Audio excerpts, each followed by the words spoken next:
मेरे प्यारे देशवासियों, मेरे प्यारे भारतवासियों, आप सबको सादर नमस्कार। आज हम आपके साथ जिस विषय पर चर्चा कर रहे हैं वह है प्रकृति और इंसान का स्वास्थ्य। इस विषय पर हमारे द्वारा पहले ही 2 वीडियो जारी किए जा चुके हैं। अब उसके आगे बढ़ते हैं और उसी विषय का यह तीसरा वीडियो है।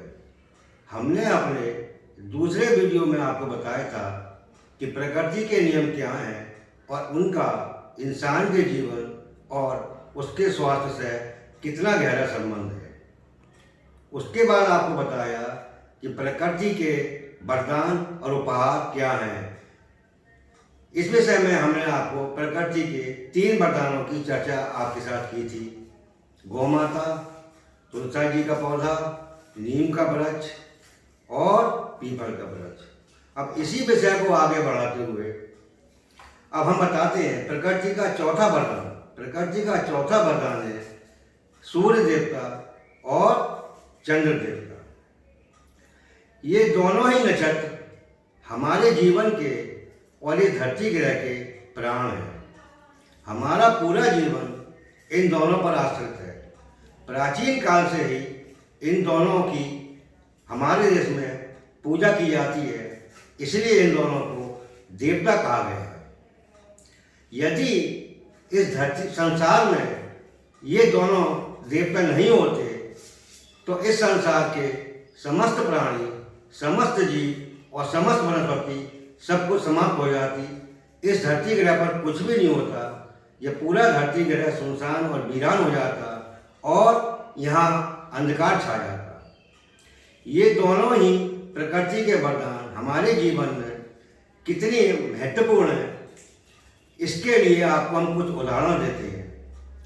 प्रथम, इस धरती ग्रह पर जितने भी फल, फूल, वनस्पति, खेती, अनाज और जो कुछ भी है उनको पकाने का काम तो सूर्य देवता की किरणें करती हैं और उनके अंदर जो रस तत्व है वो चंद्रमा की अमृतमय किरणों के द्वारा उनमें प्रवेश कराया जाता है। दूसरा उदाहरण है, आज दुनिया में विज्ञान ने बहुत तरक्की करी है और हमारे आपके पास टीवी है, लैपटॉप है, मोबाइल है और इसके अलावा और भी अन्य इलेक्ट्रॉनिक उपकरण हैं। इन सब का जो बेस है वो है सूर्य का प्रकाश और वायु। अगर इस संसार में सूर्य का प्रकाश और वायु ना हो तो समस्त विज्ञान की तरक्की शून्य हो जाएगी। हमारे आपके पास कुछ भी बाकी नहीं रहेगा। इस बात को आप चाहें तो किसी भी वैज्ञानिक से कन्फर्म कर सकते हैं। तीसरा उदाहरण है, हमारे देश में सावन और भादों के महीने में जो वर्षा होती है उसमें भी इन दोनों का, देवताओं का ही रोल है। सूर्य देवता की किरणें समुद्र के जल को सुखाकर ऊपर आकाश में ले जाती हैं और बादल बनकर अपनी अमृतमयी वर्षा से धरती माँ की प्यास हो जाती है। चौथा उदाहरण है, आदिकाल से हमारे देश के अंदर सूर्य देवता की पूजा की जाती है। बड़े बड़े संत, ऋषि और मुनि महात्मा सुबह और शाम दोनों समय नदियों के जल से उनको अर्घ्य देते थे, सूर्य को नमस्कार करते थे और उसकी पूजा करते थे। 5वां उदाहरण है, आप सब अच्छी तरह जानते हैं कि सूर्य देवता के 2 पुत्र हैं। प्रथम स्वयं साक्षात धर्मराज या यमराज और दूसरे शनिदेव और एक उनकी पुत्री हैं माँ यमुना। आप अच्छी तरह जानते हैं कि इन तीनों ही जीवात्माओं का इंसान के जीवन से और उसके स्वास्थ्य से कितना गहरा संबंध है। इन दोनों देवताओं की महिमा का वर्णन स्वयं साक्षात नारायण भगवान श्री कृष्ण ने अपनी गीता के दिव्य ज्ञान में 10वें अध्याय में विभूति योग नामक अध्याय में कहा है। उन्होंने कहा कि हे अर्जुन, ज्योतियों में मैं साक्षात सूर्य और नक्षत्रों में नक्षत्रों का स्वामी साक्षात चंद्र मैं ही हूँ। इस प्रकार आप देख सकते हैं कि ये दोनों ही नक्षत्र और देवता इंसान के जीवन में और उसके स्वास्थ्य में कितना महत्वपूर्ण रोल अदा करते हैं। अब हम आगे बढ़ते हैं और प्रकृति का पांचवा वरदान है नदियाँ, तालाब, झरने और सागर।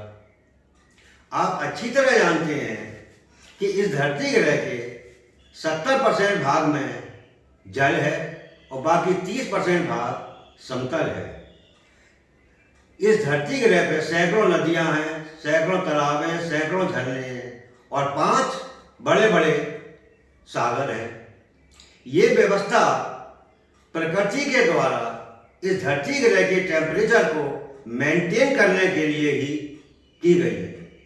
यदि इस धरती ग्रह पर इतना जल नहीं होता तो इस धरती ग्रह का टेम्परेचर इतना बढ़ जाता कि यहाँ इंसान का जीवन, उसका जीना संभव नहीं होता। इतिहास इस बात का गवाह है कि प्राचीन काल से ही जितनी भी सभ्यताओं का विकास इस धरती ग्रह पर हुआ है वो वहीं पर हुआ है जहाँ इंसान को जल की प्राप्ति हुई है। बिना जल के इंसान का जीवन संभव नहीं है। इसलिए कहा जाता है कि जल ही जीवन है, जल है तो कल है।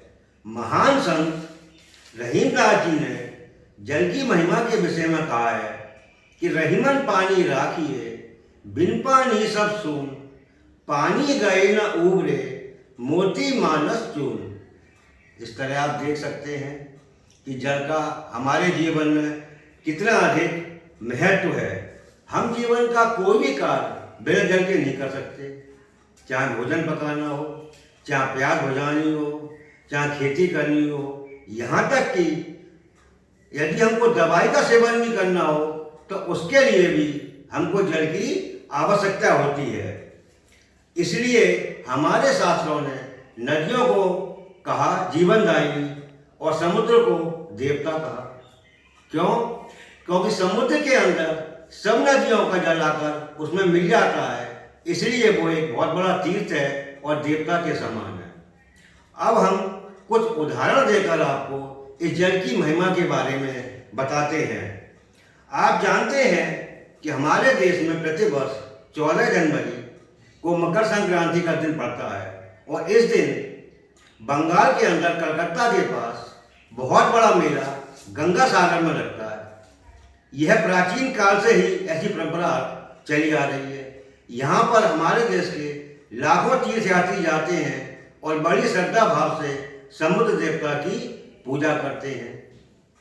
हमारे देश में 4 स्थानों में हर 12 वर्ष के बाद कुंभ के मेले का आयोजन होता है और ये आयोजन भी जिस जगह होता है वो भी नदियों के किनारे होता है। जैसे इलाहाबाद में गंगा माँ, हरिद्वार में गंगा माँ, उज्जैन में शिप्रा माँ और नासिक में गोदावरी माँ। यहाँ भी लाखों तीर्थयात्री आते हैं और बड़ी श्रद्धा के साथ यमुना के जल की पूजा करते हैं। हमारे शास्त्रों ने गंगा माँ की महिमा के विषय में कहा है कि ये तो साक्षात मोक्षदायिनी और पाप हारिणी है। इतना भारी महत्व गंगा माँ का बताया है। इसके अतिरिक्त हमारी जो धरती माँ है वो भी हमको अपनी कोख से शुद्ध, निर्मल और शीतल जल प्रदान करती है। जब हम अपनी प्यास बुझाने के लिए धरती माँ की कोख में कुओं की खुदाई करते हैं, ट्यूबवेल की खुदाई करते हैं, तो वहाँ से हमको शुद्ध और निर्मल जल की प्राप्ति होती है। इस तरह आप देख सकते हैं कि जल का इंसान के जीवन और उसके स्वास्थ्य से कितना गहरा संबंध है और बिना जल के इंसान का जीवन संभव नहीं है। ये हमारा इस विषय पर आज का तीसरा वीडियो है।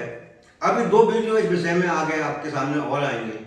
यदि आपको यह वीडियो अच्छा लगता है और आप ये समझते हैं कि आपके लिए ये लाभदायक है तो आप कृपया इसे अपने मित्रों के साथ, अपने दोस्तों के साथ शेयर करें और इसको आगे बढ़ाएं। जय राम जी की, राधे राधे, जय श्री कृष्ण, धन्यवाद।